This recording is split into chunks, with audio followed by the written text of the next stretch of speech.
Jóvenes, ¿cómo están ustedes? Esto es Electrotecnia 40 y como habíamos anticipado, vamos a ver esta vez circuitos, triángulo equilibrado, factor de potencia igual a 1, ¿ok? Entonces vamos a ver el circuito triángulo equilibrado, factor de potencia igual a 1.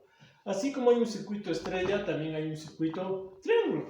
Miren cómo están conectadas las cargas. Ustedes ven aquí la carga RAB puramente óhmica, por eso ponemos factor de potencia igual a 1. La carga RBC y la carga RCA están conectadas las tres en serie. Miren que están puestas en serie, unidas las tres, ¿no es cierto? Se forma un triángulo y por los vértices de este triángulo, los puntos A, B y C, se alimenta la energía. Acá está nuestro tablero de energía. Miren, aquí están las fases de R, S, T y el neutro. Entonces, alimentamos entre fases cada una de estas cargas. Como ustedes ven, por ejemplo, entre la fase R y la fase S, está conectada la carga RAB. Sucesivamente las otras dos cargas se conectan de igual manera, ocupando las tres fases. ¿Se conecta neutro en estos circuitos? No. Ustedes ven que aquí en el neutro no tenemos nada. Entonces, el neutro no se utiliza cuando tenemos circuitos triángulo, ni tampoco hay conductor neutro. Digamos que esta es una conexión, una carga a tres hilos, tres conductores, ¿no? Cada uno para una fase, ¿ok? Fíjense en estos detalles. A ver, vamos a ver. ¿Cómo están conectadas las cargas? Dijimos el triángulo. ¿Cómo circulan las corrientes? La corriente IA, la corriente IB, la corriente IC. Ya vamos a ver qué corrientes son esas. Dentro del triángulo, miren, circulan otras tres corrientes. Fuera del triángulo hay tres, las que están en verde. Y dentro del triángulo circulan otras tres corrientes. Son las corrientes de fase. ¿Cuáles son estas? IAB, IBC, ICA. Note el sentido de las corrientes, ¿cómo lo ponemos? ¿No? Dijimos que nosotros siempre tomamos sentido antihorario. Entonces, todas las corrientes tienen sentido antihorario, es decir, se complementan de esta manera. ¿De acuerdo? Ya, vamos a ver. ¿Qué características tiene un circuito como este, un circuito de cargas en ordenamiento triángulo? Vamos a ver primero equilibrado. Recuerden que equilibrado significa cargas iguales, entonces las tres son iguales. ¿Pero qué características tiene esto? Aquí hay un solo voltaje, el voltaje de línea o el voltaje de fase. Es decir, cuando nosotros conectamos entre fases, ¿no es cierto?, le vamos a llamar a este voltaje de línea o voltaje de fase. Cualquiera de las dos denominaciones está bien. No hay dos voltajes como en los circuitos de estrella. Aquí solo hay un voltaje, ¿ok? Pero, a cambio de los voltajes, tenemos 6 corrientes. Miren, las 6 corrientes son 3 de línea y 3 de fase. ¿Cuáles son las corrientes de línea? Miren, las que llegan a los vértices del triángulo, es decir, a los puntos A, al punto B y al punto C. Al punto A llega la corriente de línea IA, al punto B llega la corriente de línea IB y al punto C llega la corriente de línea IC. Estas corrientes entran a los triángulos, ¿ok?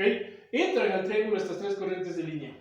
Y dentro del triángulo circulan otras tres corrientes, dijimos, llamadas corrientes de fase. ¿Cuáles son? La que va entre el punto A y B, y AB, la que va entre el punto B y C es la IBC, y la que va entre el punto C y el punto A, siguiendo nuestro sentido, es la corriente ICA. Entonces, en un circuito en triángulo tenemos un voltaje, prácticamente solo un voltaje.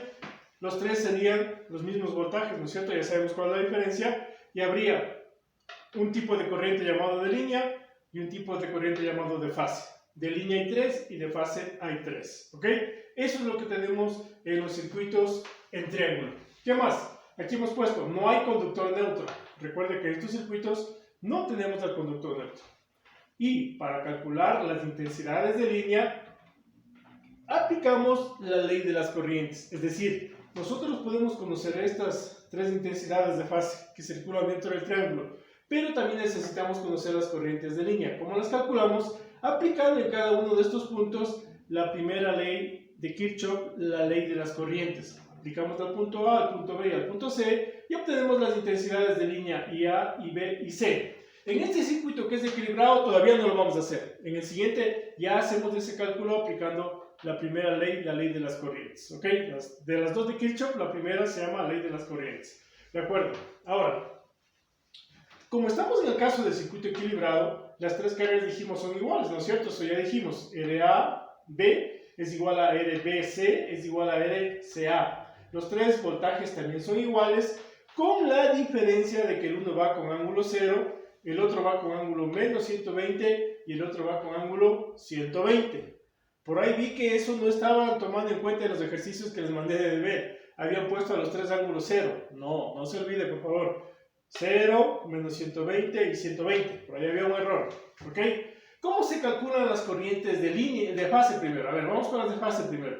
Estas que están circulando dentro del triángulo, que son flechitas azules, se calculan de acuerdo a la ley de Ohm. Entonces aplicamos la ley de Ohm, ¿no es cierto? El voltaje aplicado a esta rama, que es un voltaje de línea o de fase, dijimos, para la resistencia RAB, en este caso resistencia puramente óhmica. Después, cuando eso ya no sea, vamos a poner Z. La Z sería una suma de cualquier tipo de carga, ¿no es cierto? En este caso solo tenemos resistencias puramente óhmicas. Entonces, la IAB, corriente de fase, es igual al voltaje de línea de fase sobre la resistencia.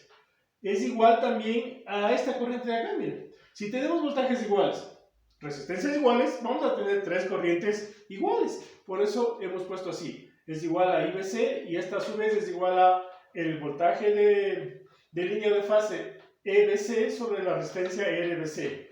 Esta a su vez es igual a la corriente ICA, que es una corriente de fase, dijimos, y el voltaje para la resistencia. Es decir, de esta manera nosotros calculamos las corrientes de fase. Aquí tenemos bien un pequeño ejemplo que hemos puesto. Iniciamos con esto, ¿no? Porque en el siguiente video vamos a desarrollar un ejercicio con estos datos. Pero ya hemos puesto. Las tres resistencias valen 450 ohmios y tenemos un voltaje de 360 voltios. Entonces, ¿cuáles son las tres corrientes de fase?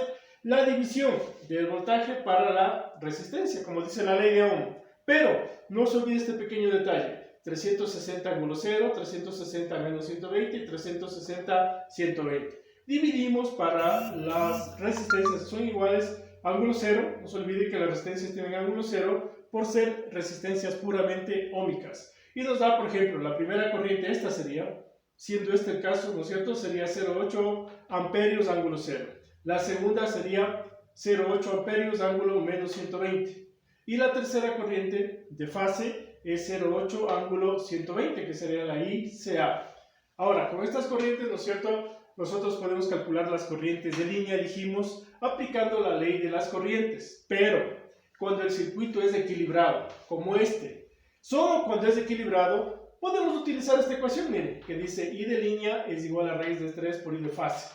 Entonces, simplemente, cogemos una de estas corrientes azules, las multiplicamos por raíz de 3 y ya tenemos las tres corrientes de línea. Es decir, no hacemos el análisis de la ley de Kirchhoff, de la primera ley, la ley de las corrientes. ¿Y qué pasa en cuanto a las potencias? A ver, ¿qué pasa con las potencias? Simplemente aplicamos para calcular las potencias porque cada una de estas cargas consume potencia. Y la potencia total del circuito es la suma de estas tres potencias. Entonces, aquí tenemos una PAB, potencia AB, potencia ABC y potencia CA. Las calculamos de acuerdo a nuestras ecuaciones que ya conocemos, ¿no es cierto? Las tres ecuaciones de potencia que nosotros ya conocemos. Entonces, puede ser calculado, por ejemplo, a través del voltaje de línea por la intensidad de fase. ¿Podemos poner aquí voltaje de fase? Sí, porque dijimos que es igual, ¿no es cierto? Puede ser voltaje de fase por intensidad de fase. Por esta interior, no por las de línea, por las interiores, es decir, por las que circulan dentro del triángulo. Ahí estaríamos haciendo un cálculo correcto de potencia. Entonces, voltaje por intensidad, la una, voltaje por intensidad la otra, y voltaje por intensidad la otra corriente. Sumamos las tres y tenemos la potencia total. Es decir, sumamos las tres o multiplicamos 3 por cualquiera de ellas. Ya tenemos la potencia total. No se olvide que aquí no puedo poner I de línea. Tengo que poner I de fase.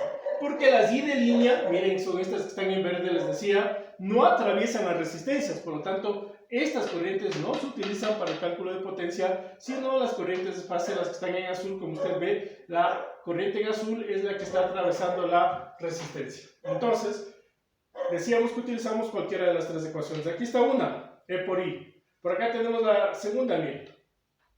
Potencia AB es igual a intensidad de fase al cuadrado por resistencia. Cualquiera de las tres resistencias son iguales, ¿no es cierto? Igual multiplicaremos por 3 y nos daría el mismo resultado que acá arriba. Pero aquí está el detalle, decía el famoso cómico mexicano, IF al cuadrado, no IL. IF, es decir, la intensidad de fase que está atravesando la resistencia. Insistimos en eso para que no se equivoquen.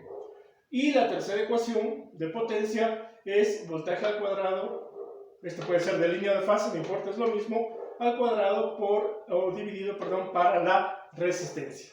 Voltaje al cuadrado para la resistencia también nos da la potencia de una de las ramas. Cualquiera de estas multiplicamos por 3 o sumamos simplemente y tenemos la potencia total de este circuito. ¿Ok? Entonces, en el siguiente video, jóvenes, vamos a utilizar ya estos datos que hemos iniciado aquí, que hemos puesto inicialmente, para hacer el cálculo de las potencias y también demostrar lo que decíamos aquí, la ley de las corrientes. ¿Ok?